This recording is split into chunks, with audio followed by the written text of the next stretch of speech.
his hopes for true love, To find the right person and to go off somewhere for a lifetime, be happy married, I guess.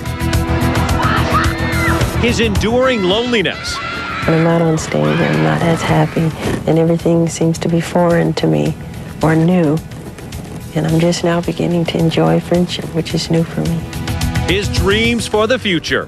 I want to entertain people, bring some type of joy, escapism, magic to the world, and I feel that's what I'm here to do. I'm honored to have the job.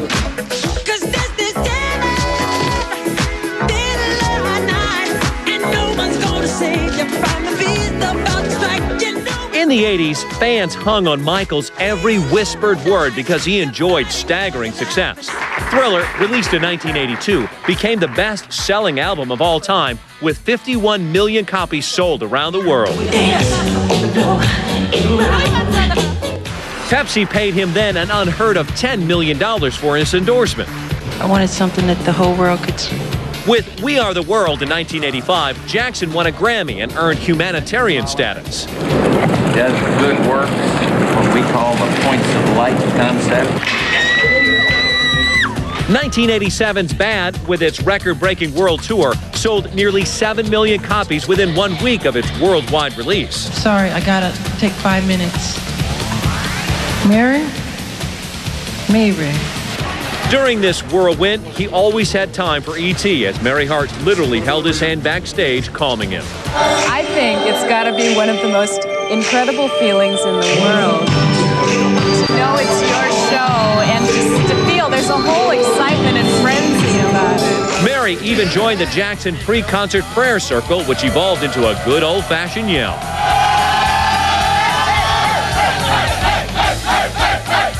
These adoring fans never saw what our ET cameras captured. We shadowed Michael as he created his massive hit, Beat It. Main thing is,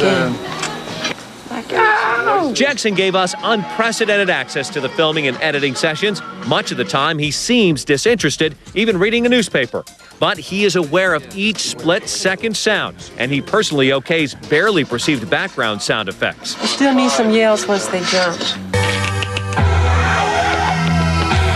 Clearly at the top of his career, Michael still seemed discontented. Eventually, I want to do film. That's what my dream is to do, film as well as song, to integrate them together. Realism, nothing is plastic. Real feeling and belief. That's what I understand. Bring the world together through love, peace, joy, for man to live together.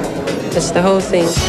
Before the shroud of secrecy enveloped him, Michael lived a sometimes open public life.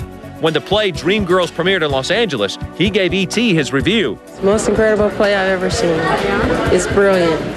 Everybody should see it.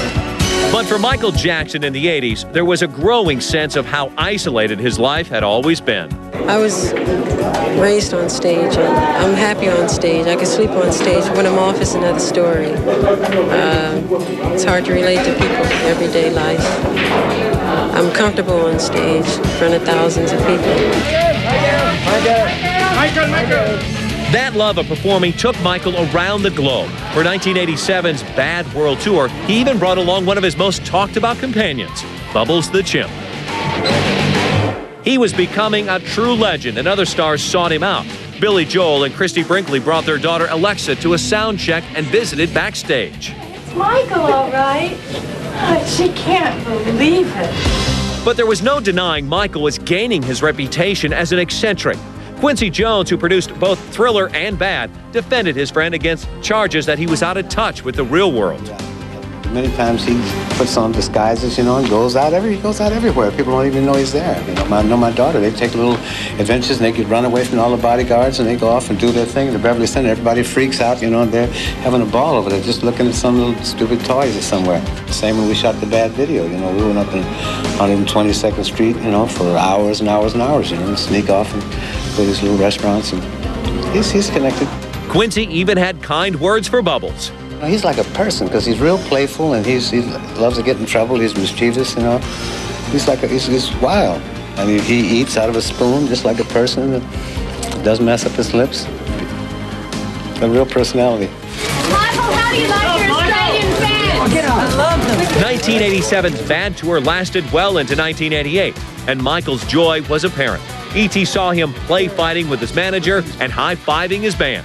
He even gave then-unknown Sheryl Crow a few moments in the spotlight. Plus, she gets to hug Michael. That's right. But slowly, Michael began his retreat into the shadows. His public appearances became shorter and shorter.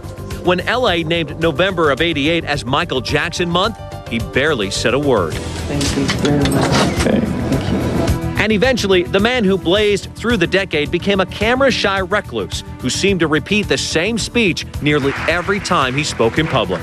Thank you very much. I'm very honored, very thankful. I love you all. Thank you.